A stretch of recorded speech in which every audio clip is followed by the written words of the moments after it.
Mga kapatid, ito po yung update ng bagyong o si super bagyong Uwan. Nandiyan na po ako so, nasa Pacific Ocean na siya.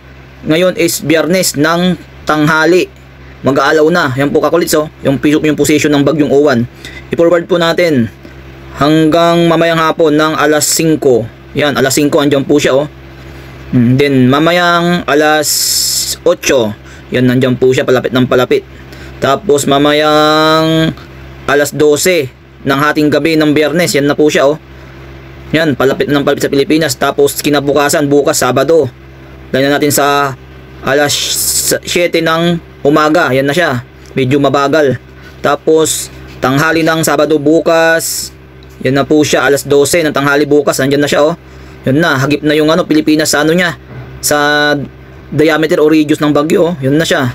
Tapos hapon ng Sabado, alas 6. Yan, alas 6. So, yan na. Palapit ng palapit mga kapatid, mga kulits. Yan po. Isub po natin yan. O, nandung nasa baybayin po ng dagat. Ng Leyte, Bicol. Yan, sa Aurora. Yan po kakulits. O. Ingat po tayo dyan sa mga baybayin. Tapos, pagkas i-forward natin ulit ng Sabado ng gabi. Mga alas 10. Yan kakulits. O. Yung pasalamat po natin kakulits. Mag-ano tayo kakulits. Mag-ingat po tayo sa atin ng pasalamat. Dahil yan po yung uulanin na po tayo kakulits. Yan o. Alas 10 hanggang alas 12. Yan. Palapit ng palapit. So magdasal po tayo kakulits. Ingat po tayo sa daan. Yung mga galing pasalamat. Mag-ingat po tayo sa dadaanan po natin. Ingat po tayo. Manalangin po tayo kakulits sa kaligtasan ng ating pamilya at ating sarili. Yan mga kakulits oh.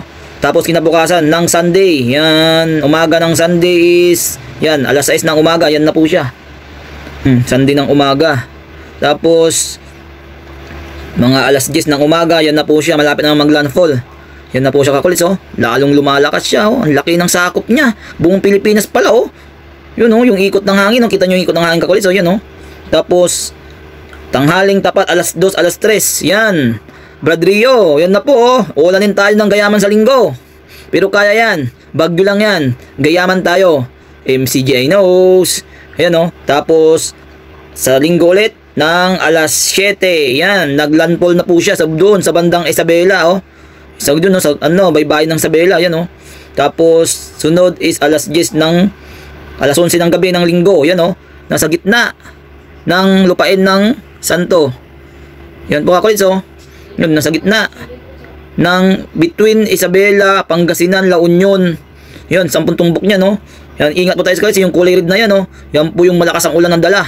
So hagip lahat oh, ang lawak magmula Apari hanggang Southern Luzon. Hanggang sa Santo, Batangas. Yan oh, grabe, laki. Ingat po tayo mga kapatid, mga kulits. Parating na po siya. Ayan mga kulits, yan po yung update natin kakulits. Tapos, ang araw na paglabas niya is nasaan na siya? Doon, nasa baybayin ng Pangasinan, La Union. Yung Pangasinan, La Union, no? Yun, no? Ano mo yung niya? Tapos, bago siya makalabas ng lupa, yun na siya. Mga alas 7 ng umaga ng Lunes. Pero yung niya, hangin niya, yung sakop pa rin. Malaki pa rin. So ingat tayo mga kulits. Yan po yung update ng bagyong o super bagyong Uwan. So ingat po tayo, magdasal po tayo mga kulits. Yan po yung update.